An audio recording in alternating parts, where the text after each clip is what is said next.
భారమైన హృదయాలతో కాని అచంచలమైన సంకల్పంతో ద్రౌపదితో కలిసి పాండవులు సుగడంగా అడవిలోకి అడుగుపెట్టారు. హస్తినాపురం యొక్క మహత్తర మండపాలను వెనక్కి విడిచిపెట్టి తమ కష్టనష్టాలను ఎదుర్కొంటూ మరింత బలంగా తిరిగి వచ్చేలా ప్రతిజ్ఞ చేశారు. ఆలయ జీవితపు ఆడంబరాలకు అలవాటుపడిన ద్రౌపది అడవి జీవితంలోని కఠినతను ఎదుర్కొనడం చాలా కష్టంగా అనిపించింది.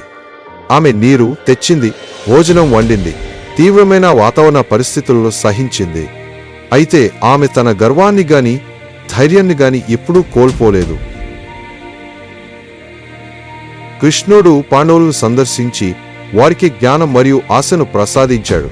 ద్రౌపదికి న్యాయం తప్పక జరుగుతుందని హామీ ఇచ్చాడు.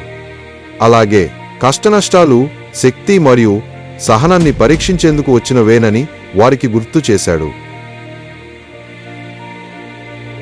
భవిష్యత్తు యుద్ధానికి సిద్ధమయ్యేందుకు అర్జునుడు దివ్యాస్త్రాలను పొందేందుకు ఒంటరిగా ప్రయాణం మొదలుపెట్టాడు. అతను మహాత్మైన హిమాలయాలను అధిరోహించి హిమపాతాలు మరియు క్లాంతిని ఎదుర్కొంటూనే పరమేశ్వరుని అనుగ్రహాన్ని పొందేందుకు దృఢసంకల్పంతో ముందుకు సాగాడు. వేటగాడి వేషంలో వచ్చిన పరమేశ్వరుడు అర్జునుని శక్తిని పరీక్షించేందుకు అతనితో యుద్ధంలో పాల్గొన్నాడు. అర్జునుడు ప్రబలంగా పోరాడినప్పటికీ త్వరలోనే పరమేశ్వరుని మహిమాన్విత శక్తికి తనను సరిపోల్చుకోవడం అసాధ్యమని గ్రహించాడు. అర్జునుడి ధైర్యానికి మంత్రముగ్ధుడైన పరమేశ్వరుడు తన నిజరూపాన్ని వెల్లడించాడు మరియు అతనికి శక్తివంతమైన పాశుపతాస్త్రాన్ని వరంగా ప్రసాదించాడు.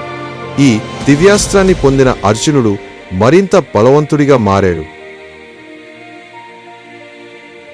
ఒక రోజు భీముడు తన దైవిక సహోదరుడైన మహాబలశాలి హనుమంతుడిని కలుసుకున్నాడు. హనుమంతుడు ఒక వృద్ధ వానరుని రూపంలో భీముని మార్గాన్ని అవరోధించి అతని శక్తిని పరీక్షించాడు. భీముడు తన తోకను కదిలించలేకపోయినప్పుడు హనుమంతుడి దివ్యశక్తిని గ్రహించాడు.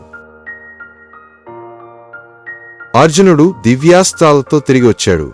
ఇక ఇతర పాండవులు కూడా ఋషులు మరియు దేవతల నుండి మాయా ఆయుధాలను పొందారు.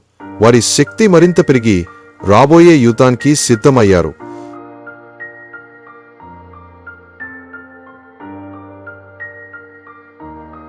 ఇంకా ఈర్ష్యతో ఉన్న దుర్యోధనుడు అరణ్యంలో ఉన్న పాండవులను అవమానించేందుకు ప్రయత్నించాడు. కాని గంధర్వ యోధుల చేతిలో ఆయన బంధించబడ్డాడు. ప్రత్యర్థులైనప్పటికీ పాండవులు ఆయన్ను రక్షించి తమ మహోన్నత స్వభావాన్ని ప్రదర్శించారు. పలువురు సంవత్సరాల సంఘర్షణ అనంతరం పాండవుల అరణ్యవాసం ముగింపు దశకు చేరుకుంది. చివరి సవాల్గా వారు కౌరవుల కళ్లకు చిక్కకుండా చివరి సంవత్సరాన్ని మారుపేర్లతో గడపడానికి సిద్ధమయ్యారు.